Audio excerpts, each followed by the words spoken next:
Now we're going to talk conclusion paragraphs. So your conclusion paragraph is the last paragraph of your essay, and the goal is to sum up your essay and then explain the significance of your argument.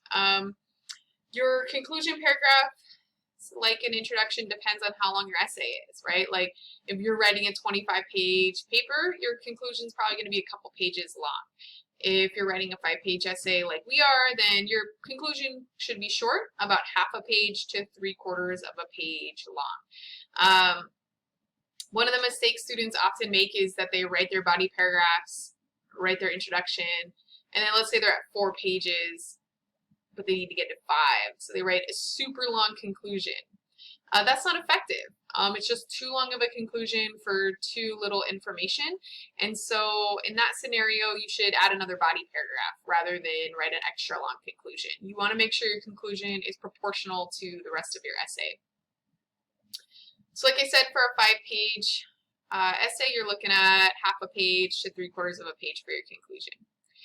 Your conclusion will start with a summary of your evidence. You can restate some of your main points in your argument. You'll review your thesis statement, right? So you'll have a clear takeaway for the reader, like this is what my argument was, this is what you should walk away thinking.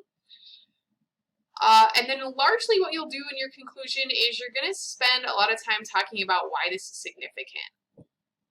You have a so what in your thesis, you're like, why does this matter? And you'll mention it throughout your body paragraphs, but your conclusion is really where you dive into why this matters. Why should someone take your idea? Why should your argument stand over someone else's, right? The way that you can do this is by answering some questions like what's at stake?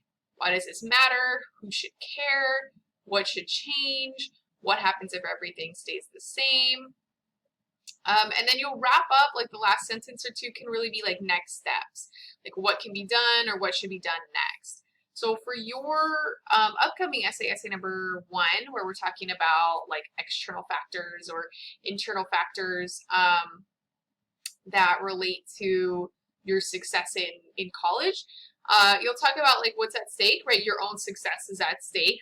Who should care? Like you do, obviously, but readers should care too, right? Because your experience mirrors others' experience as well. So in your essay, when you're talking about your kind of so what's at stake is like your success reflects everyone's success. Your student experience is going to be similar to other students' experiences. So creating systems that will enable your success are going to create systems that will enable other students' success as well. So for essay number 1, really you'll take your personal experience and you'll broaden it to how your experience reflects other students' experiences as well, and like how supporting your success leads to the success of others, okay?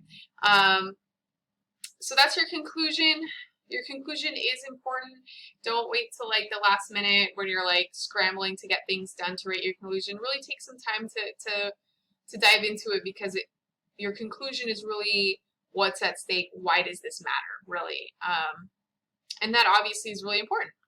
So let me know if you have any questions, and we can talk about it more.